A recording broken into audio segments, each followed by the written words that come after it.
Smart and legal guidance. Download the application now. नमस्कार दोस्तों, आज इस वीडियो के अंदर मैं आपको एक बहुत क्लियर पिक्चर के अंदर एक चीज मैं आपको समझाने वाला हूं, जिससे कि आप अगर कोई भी होम लोन लेना चाहते हो, कार लोन लेना चाहते हो, गोल्ड लोन लेना चाहते हो और किसी भी फाइनेंशियल इंस्टीट्यूशन से यानी कि कोई भी बैंक से अगर आप अपनी कोई भी फ्लैट खरीद रहे हो, प्रॉपर्टी खरीद रहे हो, तो एक सीधा तरीका हम ये मानते हैं ना कि भाई हम जो है ना अपना बैंक से अपने लोन करा लेते हैं। मान लेते हैं 1 करोड़ रुपए की मैं प्रॉपर्टी खरीद रहा हूं, तो मेरे पास जितना भी कैपिटल है, मान लेते 10 लाख है, 20 लाख है, 30 लाख है, 40 लाख है, कोई भी अमाउंट है मेरे पास, तो मैं अपना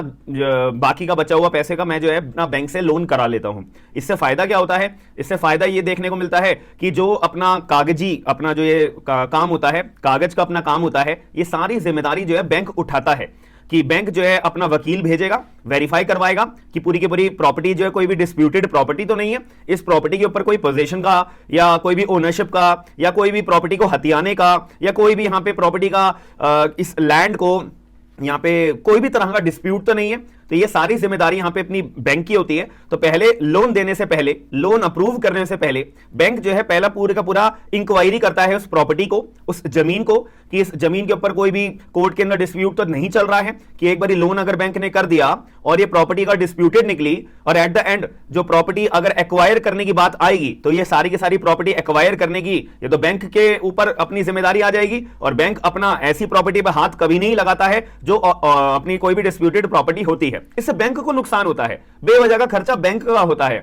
तो इस वजह से बैंक पहले ही आपको अगर लोन देने से पहले, आपका लोन अप्रूव करने से पहले सारी की सारी ये छानबीन करता है कि कोई भी प्रॉपर्टी पे लोन लिया जा रहा है, दिया जा रहा है, तो ये प्रॉपर्टी अपना वकील भेज के वो पूरे डॉक्यूमेंट्स आपको पहले प्रिपेयर करके देगा, फिर आपको अपना लोन अप्रूव करने के लिए वो किस्तें बनवाएगा। तो ऐसे केस में आप लोग जो होते हो अपना घर खरीदने के लिए, फ्लैट खरीदने के लिए, अब आपकी जिम्मेदारी होती है कि जो बैंक के साथ में आपका रिलेशन बना है अपना लेंडर एंड बोरोवर का, तो ऐसे केस में आपको हर महीने अपनी अपनी किस्तें भरनी पड़ेंगी, या जो भी आपका प्लान होगा क्वार्टरली बेसिस पे, ईयरली बेसिस पे, मंथली बेसिस पे, ऐसा केस में भी तो आपको अपनी किस्तें हर महीने भरनी पड़ेगी। तो आपको यहां पे एक आरबीआई की यहां पे नई गाइडलाइंस आई है कि जब आप अपनी किस्तें भर दोगे, पूरी की पूरी लोन अपना चुका दोगे, जितना प्रॉपर्टी पे आपने लोन ले रखा था जितने भी टाइम पीरियड के अंदर अंदर, तो आप सारा का सारा लोन जब चुका दोगे, उसके बाद लोन चुकाने के बाद 30 दिन के अंदर अंदर जो बैंक होगा या कोई भी फाइनेंशियल इंस्टीट्यूशन होगा जिससे आपने लोन लिया है, कोई भी तरह का लोन हो सकता है, यहां पे आरबीआई ने बोला है कि भाई हम अपनी नई गाइडलाइंस के अंदर सारे के सारे लोन्स को कवर कर रहे हैं। ऐसा नहीं बोलेंगे कि हम ये वाला लोन होगा तो ये वाले लोन पे गाइडलाइंस हमारी फॉलो अप नहीं होंगी, सारे लोन। तो बेसिकली नॉर्मल लोन तो हम ये लेते हैं ना अपना बैंक लोन जब हम लेते हैं अपना गाड़ी खरीदने के लिए, घर खरीदने के लिए, या गोल्ड लोन देते हैं कि हमारे को कैश की जरूरत होती है वगैरह वगैरह। तो सारे के सारे लोन्स पे यहां पे बोल दिया है कि भैया बैंक को जिम्मेदारी है कि 30 दिनों के अंदर अंदर बैंक जो है आपके सारे प्रॉपर्टी के डॉक्यूमेंट्स उस बोरोवर को देगा जिसने अपने सारे का सारा लोन चुका दिया है। उसके बाद 30 दिन के अंदर अंदर बैंक की जिम्मेदारी है ओरिजिनल सारे के सारे डॉक्यूमेंट्स प्रॉपर्टी के, भले ही वो प्रॉपर्टी आपकी मूवेबल हो, भले ही वो प्रॉपर्टी इमूवेबल हो। मूवेबल प्रॉपर्टी का मतलब गाड़ी का लोन लिया हुआ है, इमूवेबल प्रॉपर्टी का मतलब आपने घर का या फ्लैट का लोन लिया हुआ है खरीदते हुए। तो जो ओरिजिनल डॉक्यूमेंट्स होते हैं वो आपके पास तो रहते नहीं है, वो आपके पास तो बिल्कुल भी नहीं रहेंगे, वो बैंक अपने पास अपनी तिजोरी में रखता है वो ओरिजिनल डॉक्यूमेंट्स को, कि जब पार्टी हमारे को जो हमारा जिसको हमने लोन दिया है तो वो हमारे को पूरा का पूरा लोन चुका देगा, फिर उसके जो हम डॉक्यूमेंट्स है हम उसको दे देंगे। बट पहले क्या ये प्रैक्टिस चलाते थे ना बैंक वाले आप परेशान करते थे आम जनता को, अपने अपने कस्टमर्स को, बहुत ज्यादा चक्कर कटवाते थे कि नहीं ये वाली ब्रांच नहीं है भाई हमारी, आपको दूसरी ब्रांच में जाना पड़ेगा, नहीं आपको ये वाली ब्रांच में जाना पड़ेगा, नहीं अभी हम आपको डॉक्यूमेंट्स नहीं दे सकते हैं, या हेड ऑफिस से डॉक्यूमेंट्स अभी आए नहीं है ओरिजिनल वाले, आपने लोन चुका दिया है बढ़िया बात है, लेकिन हम आपको ओरिजिनल डॉक्यूमेंट्स अभी नहीं देंगे। तो सालों बीत जाते हैं और बैंक वाले जो है ओरिजिनल डॉक्यूमेंट्स देते नहीं है। तो इस वजह से यहां पे आरबीआई ने ये चीज को नोटिस करा और आरबीआई ने बोला कि नहीं भाई, जो ये बैंक की प्रैक्टिसेस हैं, ये जो कस्टमर के साथ, ये आम जनता के साथ ये गलत करती हैं, ऐसे जो बैंक के ऊपर लोगों का भरोसा है वो बहुत कम हो जाता है और अगली बार से जो कस्टमर होता है वो बैंक से लोन लेने के लिए एक तरह से कतराता है कि नहीं यार बैंक से मुझे लोन नहीं लेना है, बैंक वाले मेरे डॉक्यूमेंट वापसी नहीं करते हैं, पता नहीं कहां रख देते हैं, और कभी कभी तो बैंक वाले डॉक्यूमेंट खो देते हैं, पता नहीं कहां डॉक्यूमेंट पड़े हुए हैं। फिर इसका ऑल्टरनेटिव क्या होता है कि बैंक की यहां पे जिम्मेदारी होती है कि या तो डुप्लीकेट कॉपी और डॉक्यूमेंट्स की या सर्टिफाइड कॉपी डॉक्यूमेंट्स की प्रिपेयर करवा के पार्टी को देगी, यानी कस्टमर को देगी, बट बैंक वाले ऐसे करते नहीं है और यहां पे जो पार्टी होती है उनको भी इस चीज की जानकारी होती नहीं है। तो ये सारा का सारा कॉन्फ्लिक्ट ऐसे ही चलता रहता है और चला आ रहा है, ऐसे ही चला आ रहा है। किसी को यह भी नहीं पता कि अगर बैंक मेरे को टाइम पीरियड के अंदर अंदर मेरे पर्टिकुलर डॉक्यूमेंट्स डिलीवर नहीं कर रहा है तो मुझे ओम्बड्समैन के ऊपर यहां पे कंप्लेंट करने का अधिकार होता है। फिर 60 दिन के अंदर अंदर आपको पूरी की पूरी जो भी आपकी क्वेरी आपने रेज करी है पूरा का पूरा आपका सुलटारा होगा, सॉल्यूशन आपको दिया जाएगा। बट यहां पे लैक ऑफ नॉलेज की वजह से, क्योंकि बैंक वाले ये चीज आपको बताते नहीं है। और सबसे बड़ी बात, यहां पे आरबीआई ने अपनी नई गाइडलाइंस के अंदर एक बात और क्लियर शब्दों में बोली है कि जब आप अपनी बैंक से लोन कर रहे हो ना,